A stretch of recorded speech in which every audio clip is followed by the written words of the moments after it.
नमस्कार दोस्तों, जय श्री श्याम। जैसा कि आपने थंबनेल देखा है, आज की वीडियो में हम डिस्कस करेंगे। सर, हाल ही में सेबी का एक नया नियम आया है। अगर आप म्यूचुअल फंड में निवेश करते हैं या निवेश करने की सोच रहे हैं तो सर म्यूचुअल फंड से मोटा पैसा आप बना सकते हैं, क्योंकि यहाँ पे जो नियम आया है उस तौर पे देखें तो सर अभी तक जो रिटर्न जनरेट हो रहा था उससे काफी ज्यादा पॉजिटिविटी अब हमको देखने को मिल सकती है। अब क्या नियम है डिटेल में बताएंगे, इसलिए पूरा वीडियो वॉच करना। छोटा सा वीडियो है, बिल्कुल भी स्किप मत करना। अब नियम को समझाने के लिए छोटा सा एग्जांपल दूंगा जिससे आसानी से आपके समझ में आ जाएगा। अब मान लीजिए किसी भी ब्रोकर में आप क्या करते हैं, इन्वेस्टमेंट करते हैं। अब हम ये मान के चलते हैं कि सर गिरो एप्लीकेशन है, फॉर एग्जाम्पल के तौर पे इसको लेना आप, ठीक है। आप किसी भी ब्रोकर को ले सकते हो, कोई दिक्कत नहीं है।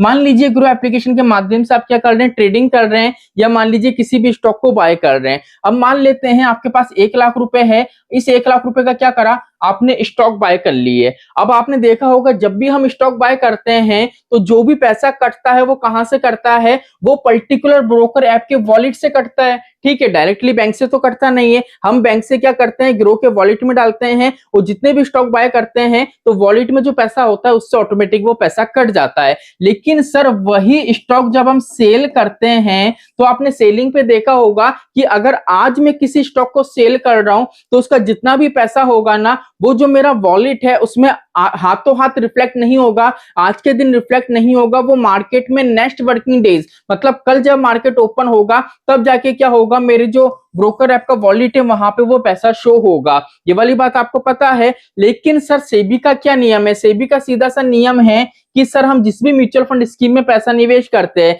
जैसे मान लेते हैं कोई XYZ एक म्यूचुअल फंड स्कीम है, ठीक है। अब यहाँ पे क्या होता है, जितनी भी म्यूचुअल फंड स्कीम होती है वहां पे फंड मैनेजर होता है। अब फंड मैनेजर क्या करते हैं, हम जितना भी पैसा निवेश करते हैं उस पर्टिकुलर फंड में जितनी भी होल्डिंग्स होती है उस होल्डिंग में पैसा निवेश करते हैं। और होल्डिंग कौन सी होती है, स्टॉक्स की होती है, क्योंकि यहाँ पे हमारा फंड इक्विटी का है। तो इनडायरेक्टली रूप से फंड मैनेजर क्या करेगा, जो होल्डिंग्स होगी, जो उसका जो पैसा है वो स्टॉक्स के रूप में क्या करेगा, स्टॉक मार्केट में निवेश कर देगा।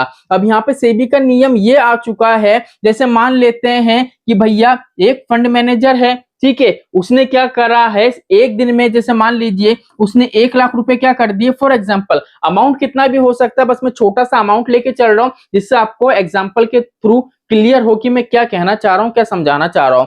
जैसे मान लीजिए 1 लाख रुपए के फंड मैनेजर ने क्या करे, स्टॉक बाय करे और होल्डिंग के रूप में आपको बढ़ गए, ठीक है। लेकिन अब क्या करेगा, फंड मैनेजर को लग रहा है कि भैया जो 1 लाख रुपए निवेश करे थे ना, इसमें अच्छा खासा बेनिफिट हो चुका है, अब इसको सेल करना चाहिए। अब मान लीजिए फंड मैनेजर आज की डेट में इसको सेल करेगा ना, तो यहाँ पे जो सेलिंग होगी उसका जो पैसा है हाथों हाथ तो मिलेगा नहीं, उसका पैसा क्या होगा, नेक्स्ट वर्किंग डेज पे मिलेगा, जैसा यहाँ पे मैंने आपको समझाया। लेकिन क्या है सर, अगर फंड मैनेजर आज सेल कर रहा है, वो पैसा कल रिफ्लेक्ट हो रहा है, तो एक दिन के लिए तो वह पैसा खराब हो गया। अगर मान लीजिए फंड मैनेजर को हाथों हाथ सेल करके हाथों हाथ बाय करना है कोई स्टॉक, तो वो कर नहीं पाएगा। तो यहाँ पे सेबी ने सीधा सा नियम ये लाया है कि सर आप जो सेल करोगे ना म्यूचुअल फंड के लिए, कि सर एएमसी में जो फंड हाउस है, ठीक है, जो फंड मैनेजर है, कोई भी स्टॉक को जो सेल करेंगे ना, उसका पैसा तो नेक्स्ट वर्किंग डेज में ही रिफ्लेक्ट होगा, तभी मिलेगा। लेकिन आप क्या कर सकते हो सर, आपको इंट्राडे में क्या मिलेगी, उधारी मिलेगी। मतलब जो फंड मैनेजर है ना, वो क्या कर सकते हैं, मार्केट से उधारी में पैसा उठा सकते हैं केवल एक दिन के लिए। जैसे मान लीजिए फंड मैनेजर को लग रहा है कि भैया ये स्टॉक अच्छा परफॉर्म कर रहा है, इसको मुझे कैरी करना है, तो वो क्या करेगा, मार्केट के वर्किंग टाइम में क्या कर सकता है, वो स्टॉक को ले सकता है उधारी के अंदर, उसको पैसे नहीं देने पड़ेंगे, लेकिन मार्केट क्लोज होने तक फंड मैनेजर को वो पैसा चुकाना पड़ेगा। मतलब ऐसा नहीं है कि मार्केट ओपन हुआ मान लीजिए 9:15 पे, फंड मैनेजर को लग रहा है कि ये स्टॉक अच्छा परफॉर्म कर सकता है, तो उसको ये वेट नहीं करना है कि मेरे पास तो पैसा है ही नहीं। तो यहाँ पे सेबी ने सीधे क्रेडिट लिमिट दे दी है, वो भी इंट्राडे की। इंट्राडे क्यों, क्योंकि यहाँ पे आप पूरे दिन भर उन पैसों को उधारी में यूज करो, लेकिन मार्केट खत्म होने से पहले पहले आपको वो पैसा है भैया चुकाना पड़ेगा। अगर नहीं चुकाओगे तो वो क्या होगा, ओवरनाइट माना जाएगा, जिसमें यहाँ पे चार्ज भी लग सकता है। अब आप बोलोगे कि सर हमारा क्या फायदा। आपका फायदा ये है क्योंकि यहाँ पे फंड मैनेजर कोई भी स्टॉक को सेल करते हैं तो एक दिन के लिए वो पैसा अटक जाता है, नेक्स्ट वर्किंग डेज में फंड मैनेजर के हाथ में आता है, तब जाके वो नए स्टॉक को बाय करते हैं। लेकिन अब क्या हो गया, फंड मैनेजर को एक दिन का वेट नहीं करना पड़ेगा। अगर उनको लग रहा है कि स्टॉक मार्केट में अच्छा है तो क्रेडिट लिमिट मिली हुई है, वो क्रेडिट लिमिट यूज करेंगे और इजीली क्या करेंगे भैया, नए स्टॉक को बाय कर सकते हैं। अब आप में से काफी लोग हैं जो ये बोलेंगे सर ये नियम तो पुराना है, वापस से क्यों बता रहे हो। लेकिन आपकी जानकारी के लिए बता दूं, आपको जो जानकारी है वो आधी अधूरी है।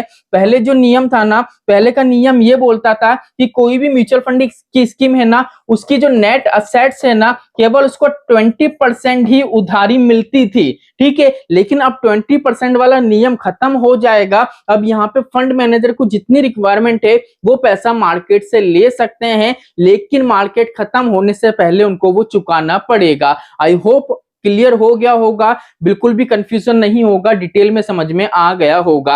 अब आप सोच रहे होंगे सर ये नियम लागू हो चुका है या लागू होने जा रहा है। तो भैया अभी तक ये नियम लागू नहीं हुआ है, लेकिन बहुत ही जल्द ये नियम लागू हो जाएगा, क्योंकि यहाँ पे किसी तरीके का कोई प्रस्ताव नहीं है।